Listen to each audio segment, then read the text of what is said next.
Don't bother me, I'm working. Don't bother me, I'm working. What's up, YouTube? So I'm on my way to an account real quick, but I wanted to tell y'all some advice on trying to grow your business and find new accounts and stuff like that. So here we go. And this can also work for businesses outside of cleaning, but I just wanted to put this out particularly for service businesses though. So the first thing is, I gotta get better with remembering these names on these comments when people comment on my video, but it was just my last video. If you go look at the video before this, it was a guy who commented up there and he was mentioning the key to when he first started, he just pretty much got accounts by being cheap.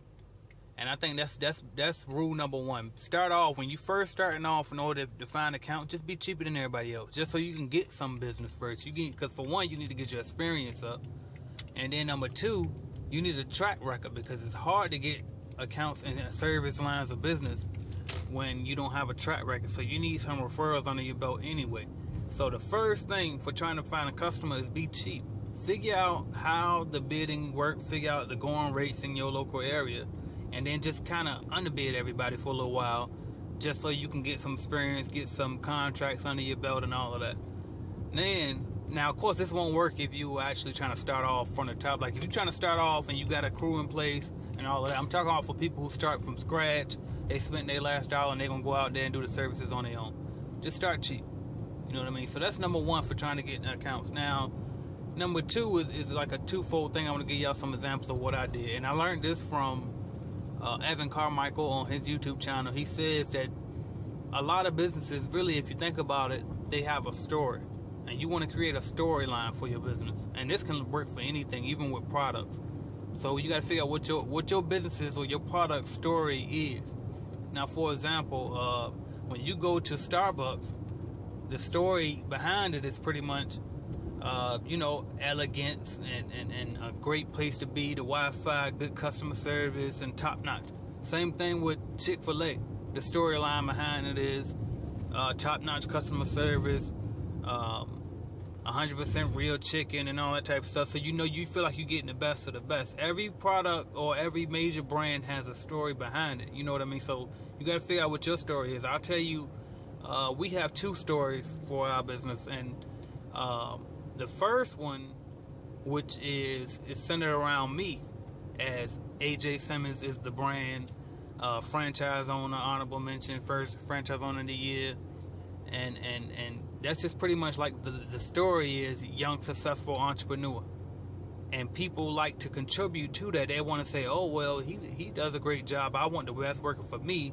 And then they also look at it as, oh, he's growing, he's doing good, I want to help him, let me give him a chance at some of this business. So that's one story that we use. And then another story that we use is me and my fiance. We have like this area that I'm riding through right now is an industrial area, and we have like 10 accounts here in this area, all in this one location. You know what I mean? And so it's almost like we're building a little mini empire just in this one area alone. And so what's starting to grow as a trend in this area is like, oh, the cute little couple, yeah, they do such a great job. You know what I mean? Because they know us from coming out when we were actually physically out here cleaning, and then they also know us from when we come out, check on our employees and all of that. So it's two different storylines. So whether they want to support the cute little couple, or if they want to support, oh, that young entrepreneur that's doing this thing, but there's a story behind it. And I'm just now learning how to cultivate that. You know what I mean? So, but you want to, and also even with the franchise company that I use, the storyline works perfect. Like I use the AJ Simmons storyline for them, and they know. Like I told them once, they told me what the top guy was making in the company. I told them I'm going for that. And so when I told them that, they know what I'm doing. They already were a fan anyway. Now they try to throw me what they can when they can, because they want to help me get to that goal. So they even, like, you can even use your story in that situation as well. So I just want to put those out. Like I remember when Evan Carmichael was talking about that, like create your story, figure out a story behind your brand or behind your business. I didn't quite understand. I'm like, well, how the hell can I do that for my business? It's just a franchise. You know what I mean? You got to stop putting just in front of your stuff too. You know what I mean? Because if it's just something, then you shouldn't be doing it. Always, you should be aiming for the sky with no matter what it is that you do. And you should try to be the best at it. So that's my two tips for trying to grow your business and grow your brand is, number one, start off cheap if you have to, in order just to get your foot in the door and get some experience. And then number two, figure out a storyline for your brand or your business. So that's what I got for y'all. AJ Simmons, thank y'all for watching, subscribing, liking, sharing, and commenting.